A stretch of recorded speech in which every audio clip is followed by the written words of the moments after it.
Welcome. If your backend can't create, read, update, and delete data, it's not really a backend yet. And so in this video, we are building a full CRUD using Node.js, Express, and MongoDB, clean and a production style. CRUD is the foundation of every real application, whether it's a social media, banking, or your own project. Everything is just create, read, update, and delete. And so once you understand this, you can build real backend systems confidently. And that's what we are going to touch on today. Before we continue to code, let's understand what controllers are. Controllers are where the real logic lives. That's the business logic of your app. Routes just decide the URL, but controllers decide what actually happens, like saving data, fetching data, or deleting it. So we keep them separate to make our code clean and scalable.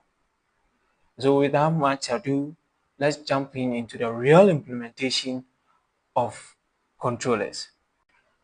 Let's start by creating a task. We use an async function called createTask. Inside, we use task.create, which is a function, and pass in a request.body, which contains the data sent by the user. If everything works, we return a 201 status, meaning something was successfully created.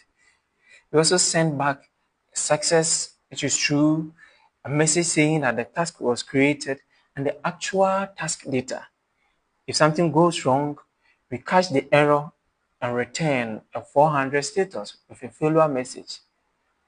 This is the first step of CRUD creating data.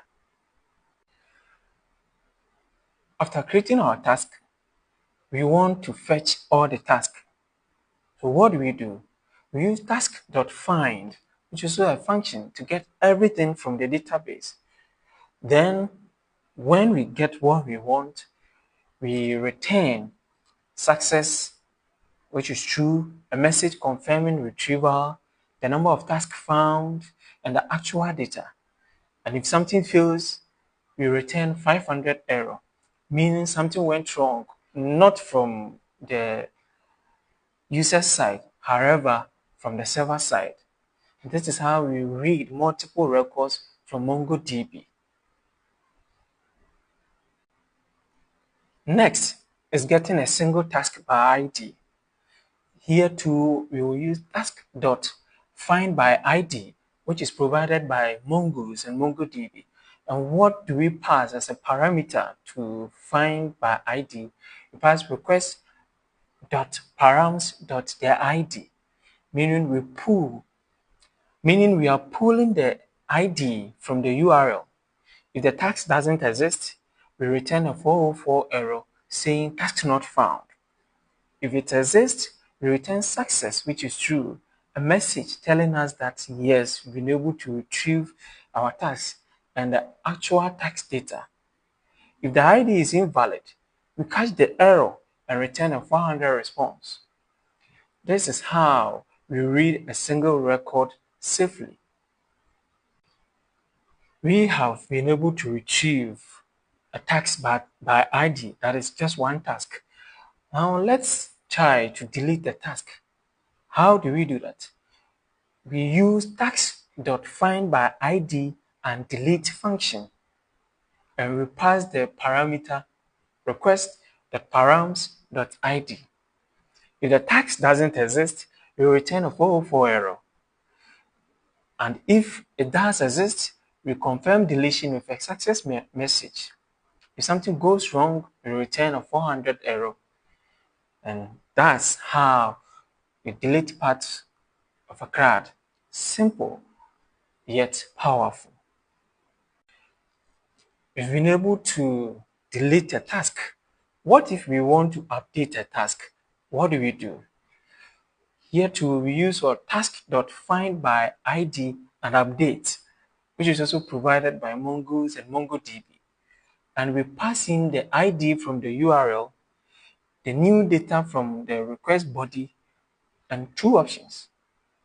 First, new, which is true. This returns the updated document instead of the old one. And secondly, we run validators, which is also true. This ensures our schema rules are enforced. If the task doesn't exist, we return a 404 error. And if it works, we return a JSON or a JSON object, success, which is true, and a message saying update was successful, and then return what the updated task.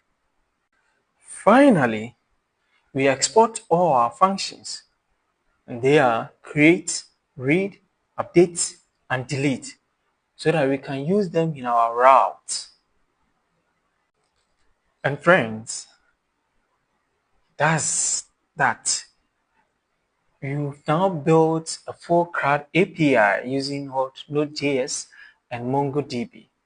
Our next step, or in the next video, we are going to connect these controllers to the route so you can test everything using a Postman or any API tool. From here, you're not just learning backend, you are building real system. And so,